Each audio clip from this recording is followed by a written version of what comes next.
जय हिंद साथियों, आप सभी का आपके अपने उत्तर प्रदेश भर्ती परीक्षा यूट्यूब चैनल पर स्वागत है। दोस्तों, आप सभी कैसे हैं? आशा करते हैं आप सभी लोग स्वस्थ होंगे, मस्त होंगे और लगातार अपनी यूपीपी फिजिकल की तैयारी में लगे हुए होंगे।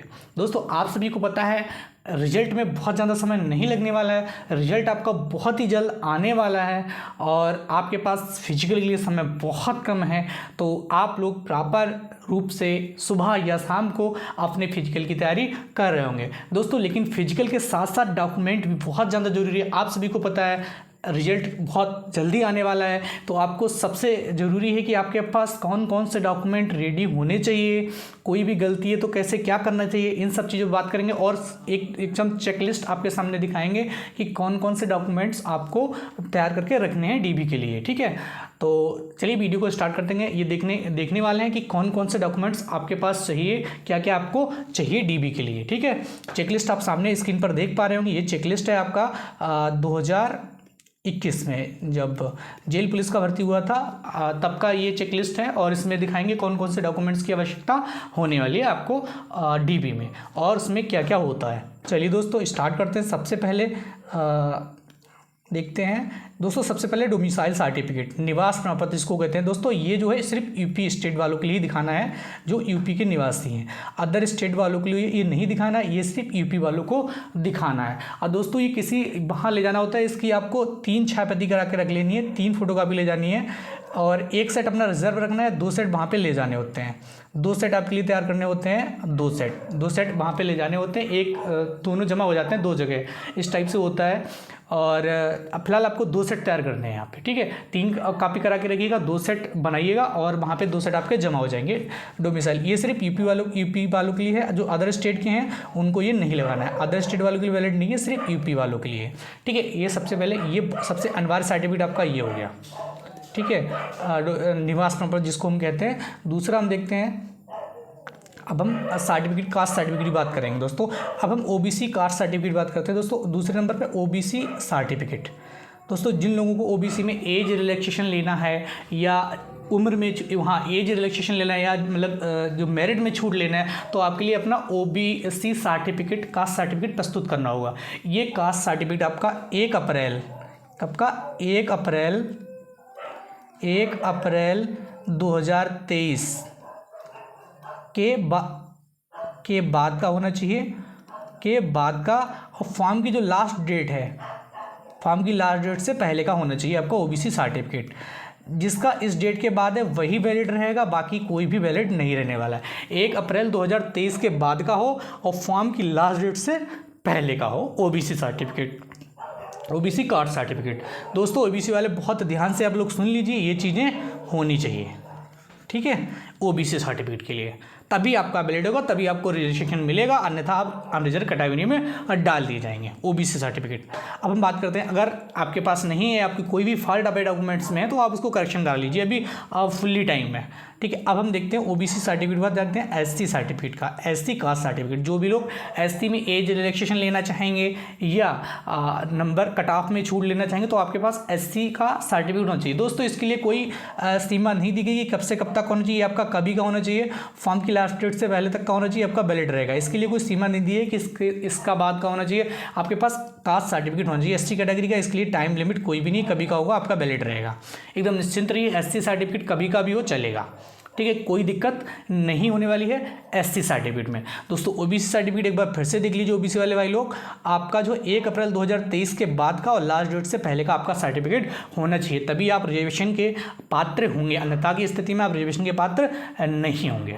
ठीक है, अच्छा इसके ओबीसी के साथ हमने एसटी की बात की, ईडब्ल्यूएस का ईडब्ल्यूएस सर्टिफिकेट और बात कर लेते हैं दोस्तों। जो भी छात्र ईडब्ल्यूएस कैटेगरी के हैं दोस्तों, ईडब्ल्यूएस कैटेगरी की रिजर्वेशन लेने के लिए ये सिर्फ स्टेट वालों को ही मिलेगा, मतलब उत्तर प्रदेश वालों को ही मिलेगा।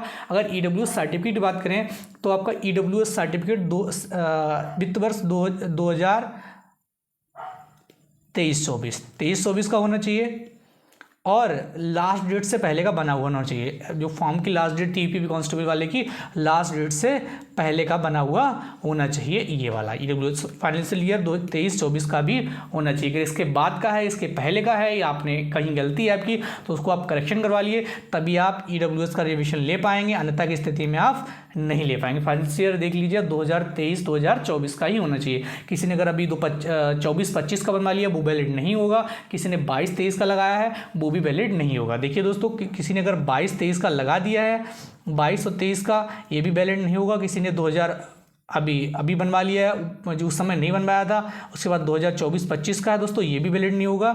सिर्फ आपका वैलिड होगा तो बस ये वाला, पुराना कोई भी नहीं चलने वाला है ईडब्ल्यूएस सर्टिफिकेट में। दोस्तों हमने ओबीसी, एससी और ईडब्ल्यूएस के बारे में बात कर ली है। ये सर्टिफिकेट की डेट भी आपको बता दी है। अगर आपके में सर्टिफिकेट में कोई भी प्रॉब्लम हो तो उसको आप सही करा लीजिए।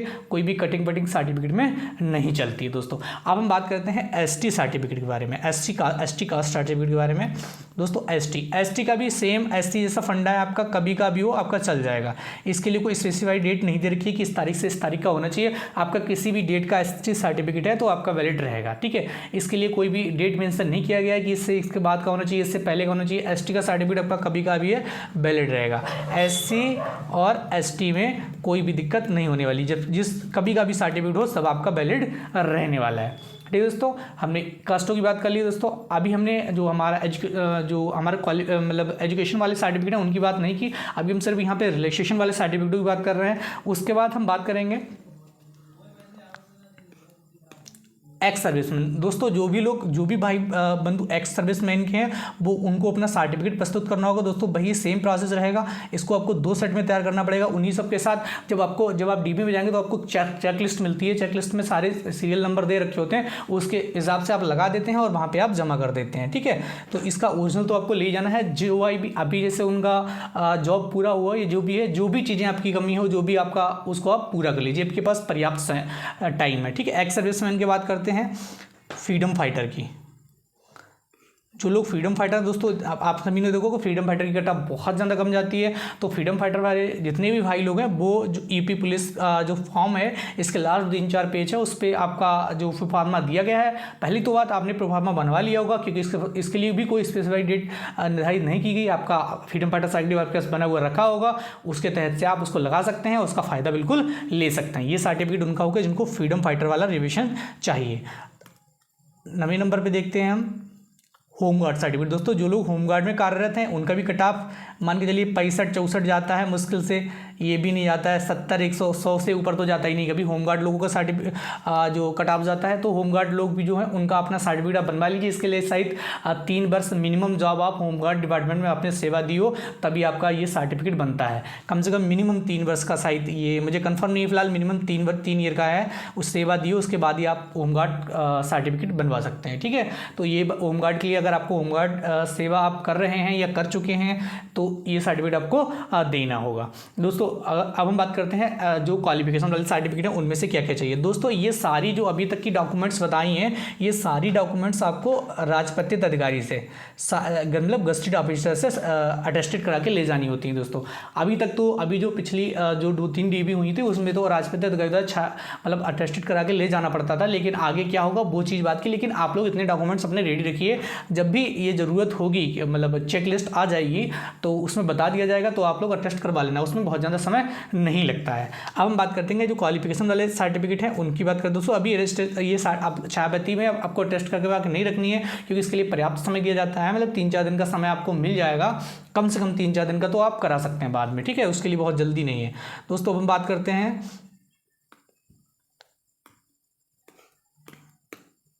दोस्तों 10th की मार्कशीट। दोस्तों पूरा खेल 10th की मार्कशीट पे होना है, ध्यान रखिएगा। 10th की मार्कशीट में कोई भी गलती नहीं होनी चाहिए। और 12th की मार्कशीट, दोस्तों पूरा खेल जो होता है वो 10th की मार्कशीट से होता है। पूरा जो मैच होता है, सबसे ज़्यादा जो ध्यान से देखा जाता है कि स्पेलिंग, वो 10th की मार्कशीट की देखी जाती है दोस्तों। 10th की मार्कशीट में कोई भी गलती नहीं होनी चाहिए। 10th की marksheet copy to copy Aadhaar card से, किससे, आधार कार्ड से मैच होनी चाहिए। ठीक है, तो आधार कार्ड में जो भी चीज़ें हैं उसको हाई स्कूल वाली मार्कशीट से मैच करा दीजिए। कहीं भी अगर कोई भी स्पेलिंग किसी की मिस्टेक है तो उसको एकदम मैच करा दीजिए, करेक्शन करा दीजिए। टाइम नहीं मिलने वाला है दोस्तों, अगर अभी आधार आप संशोधन कराएंगे तब कहीं जाके आपका संशोधन हो पाएगा। ठीक है, तो जो भी जिसकी भी कहीं भी आधार कार्ड में मिस्टेक है तो आप 10th की मार्कशीट से मैच करा दीजिए और 12th की मार्कशीट, ये आपके दो जो हैं क्वालिफिकेशन वाले डॉक्यूमेंट्स लगने वाले हैं। बाकी आपका सर्टिफिकेट हो गया।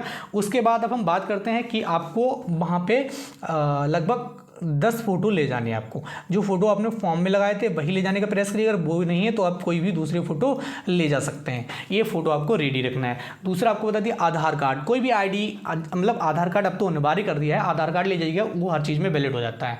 आधार कार्ड की फ़ोटोकॉपी आपको ले जानी है और ओरिजिनल आधार कार्ड भी डॉक्यूमेंट वेरिफिकेशन में ले जाना है। दोस्तों इतने सारे सर्टिफिकेट हो। उसके बाद हम देखते हैं अभी क्या होता है। अब वो सर्टिफिकेट बात करेंगे जैसे दो लोगों में समान नंबर आए, समान डेट ऑफ बर्थ है, तो उनमें से किसको लिया जाएगा ये निर्णय होता है। इसके लिए सबसे पहले देखा जाएगा एनसीसी सर्टिफिकेट।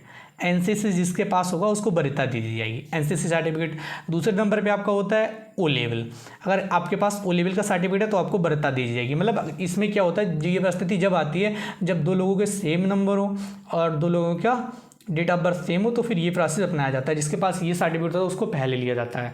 अब फिर उसके बाद ट्यूटोरियल आर्मी जिन्होंने वर्क किया हो, ट्यूटोरियल आर्मी एक होती है, ये मतलब ये ट्यूटोरियल आर्मी का होता है जिसने इसमें सेवा दी हो, इसके लिए भी वरीयता मिलती है। ये चीज़ें बता दी आपको। सिचुएशन कब आती है, जब दो लोगों के समान नंबर होते हैं तब ये सिचुएशन आती है, फिर इनके हिसाब से आपको दिया जाता है। ये वरीयता क्रम में बताए गए हैं, एनसीसी, ओ लेवल और ट्यूटोरियल आर्मी। ठीक है, ये सारी चीज़ें होगी। इतने डॉक्यूमेंट्स आपको चाहिए दोस्तों। एक डेट भी बता दी कि इस डेट से बाद का आपका नहीं होना चाहिए। आशा करते हैं आप सभी को सारी चीज़ें समझ में आएंगी। और दोस्तों अगर वीडियो को अच्छी लगी तो चैनल को सब्सक्राइब जरूर कर दीजिएगा और वीडियो को लाइक भी कर दीजिएगा दोस्तों। ऐसे ही समय समय पर जो भी जरूरी और बढ़िया अपडेट होगी वो आपको दी जाएगी दोस्तों। रिजल्ट के बारे में बताया जाएगा, हर एक चीज़ के बारे में बताया जाएगा दोस्तों। और बार बार ग्राउंड पे जब भी ग्राउंड पे जाएंगे वहाँ बच्चों से मिलेंगे तो आपको ये बताया जाएगा कि बच्चों की रेस कितने मिनट में निकल रही है। सब सारी चीज़ें आपको जानकारी दी जाएंगी। लेकिन दोस्तों हमारे साथ बने लगे, चैनल को सब्सक्राइब जरूर कर दीजिए दोस्तों, वीडियो को भी लाइक कर दीजिए। तो दोस्तों मिलते हैं नेक्स्ट वीडियो में।